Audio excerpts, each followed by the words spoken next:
And welcome to my new Let's Play of Super Smash Bros.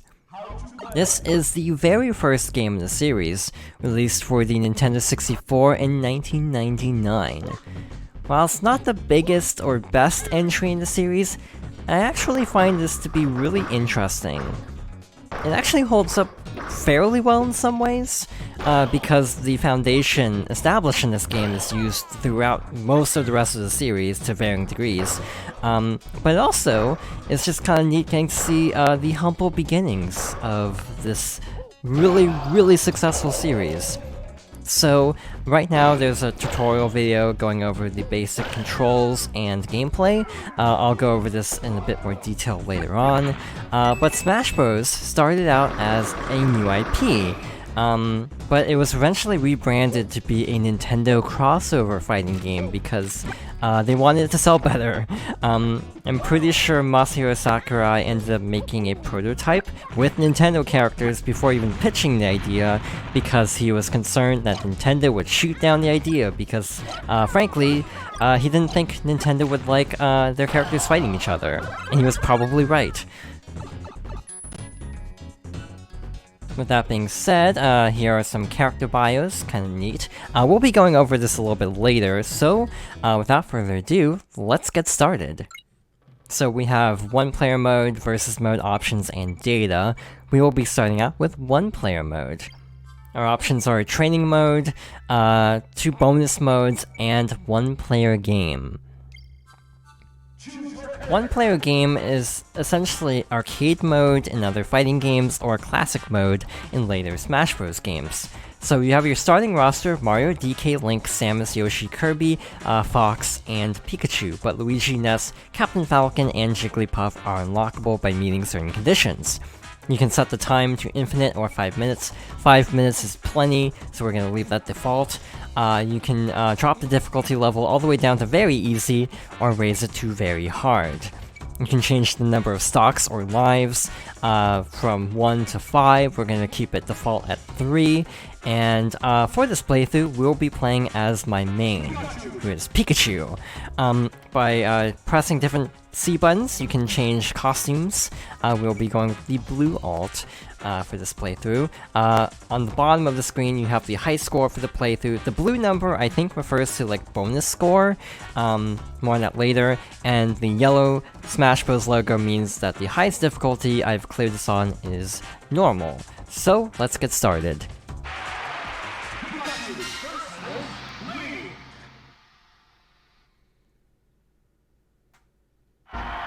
So one-player game is a collection of fights in a predetermined order, which is a little bit different than later games. In most Smash Bros. Games nowadays, different characters have different routes. Either they're randomly generated, oh that was easy, it does get more difficult later on. The first match is always pretty straightforward, but we do get bonus points based on different criteria. We also lost 99 points for a cheap shot, but other than that, we gained a ton of points by meeting a bunch of different criteria.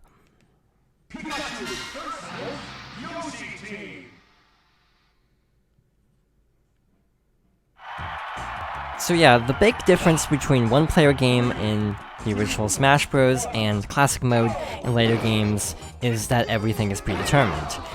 We would always be fighting Link as our first opponent, we would always be fighting a group of Yoshis as our second battle. So as a result, I will not be going through one-player game with every character for this playthrough, but I will be showing off some of the differences, because there are a few things that change depending on the character. So as for the controls, we have our neutral attack, which is just pressing A. We have tilt attacks by pressing a direction in A, so we have side tilt, up tilt, and down tilt. We have smash attacks by flicking the control stick and pushing A, so we have a forward smash, an up smash, and a down smash. Unlike later games, you cannot charge up the move, which is kind of interesting. You have your neutral air, you have your up air, you have your down air, and your back air, and your forward air. So overall, a lot of things have stayed the same, which is kind of impressive actually. Obviously some moves are different, like Pikachu doesn't do this little kick move in later games, but the core mechanics are relatively similar, except for one thing.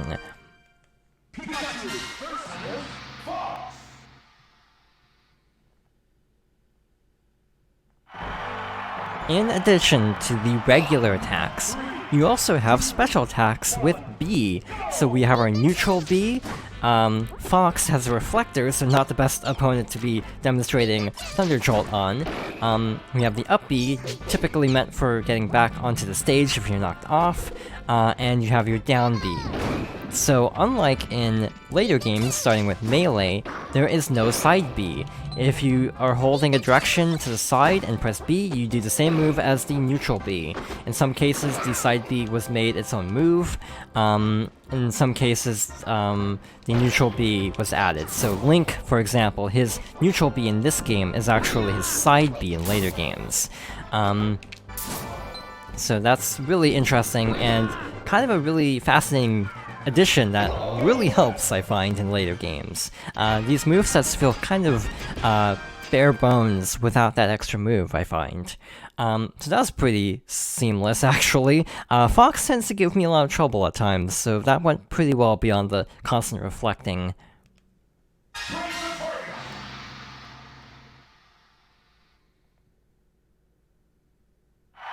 So next up is Bonus Stage 1, Break the Targets. So we have a bunch of targets to break, and these stages are specific to each character. So each character has a variant that's designed around their different strengths. So Pikachu often has to use moves like Thunder Jolt, which can travel along platforms in order to hit certain targets. I will be showing all the variants of break targets, and you can pause in order to see targets you are potentially missing. So it's pretty cool that each character has a stage tailored to them, but there we go, that's Pikachu's. All targets destroyed. Pikachu's isn't too bad, I find.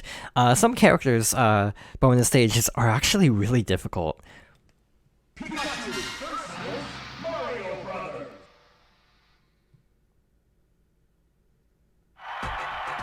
So next up we have a fight with the Mario Bros, with Captain Falcon as our ally for this battle.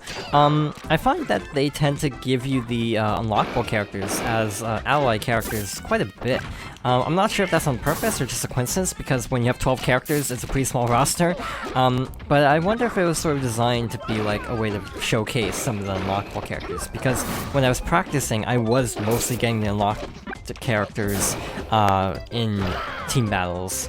I'm pretty sure friendly fire is turned off for this, thankfully. So we would not be able to accidentally damage Captain Falcon. Hey, we got good friend points for some reason. I actually don't know what these special bonuses are. I did not look them up before this playthrough, because there's actually like 50 different criteria you can unlock.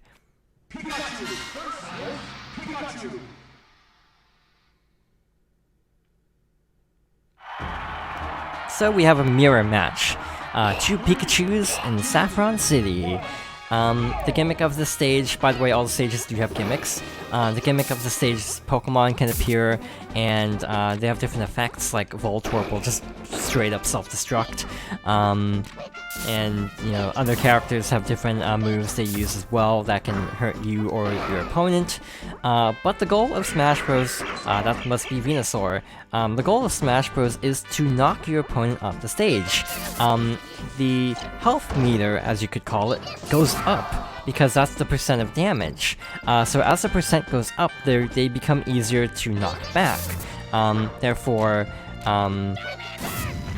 you have to deal damage in order to increase your chances of knocking them off the stage, but there are ways to basically defeat characters at lower percents, such as a move called a Meteor Smash that can knock a character straight downwards, and that will technically count for knocking them off the stage, and thus another way to go about it.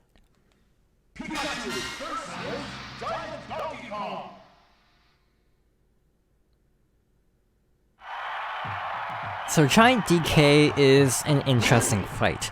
Because he's so big, he is much harder to knock off the stage. In other fighting games he would be a lot less scary, but in this game, it's a little bit intimidating having a foe that's hard to launch, because of the goal being to launch opponents rather than just drain a health bar. But luckily we do have two AI characters fighting alongside us. There are items, like I just picked up a mine, which is kind of cool. You can turn items off in versus mode, but I'm pretty sure you have to actually unlock that feature in this game. We'll go into that a little bit later though, and also how to unlock the other characters as well. Yeah. This is not the easiest fight, but we're managing. We did lose a stock. Luckily we still have 2 more. I am expecting to have to continue at some point, because I'm not the best at Smash Bros, and when you take away control options, it doesn't help, turns out. Alright, DK Defender. So we're doing pretty good so far, I'd say.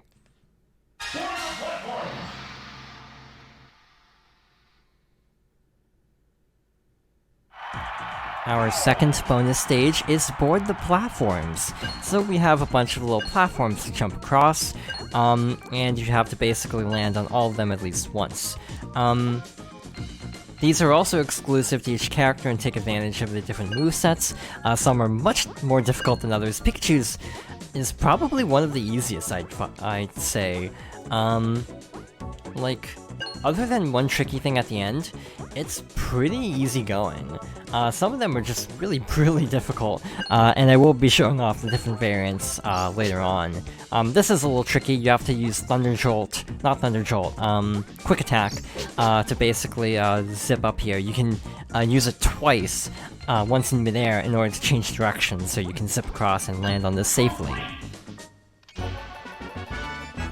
Alright, so we are a little bit over halfway through Pikachu's classic mode, so I think we're actually going to call it here for now. So, thank you for watching, and I hope you'll join me next time for more Super Smash Bros.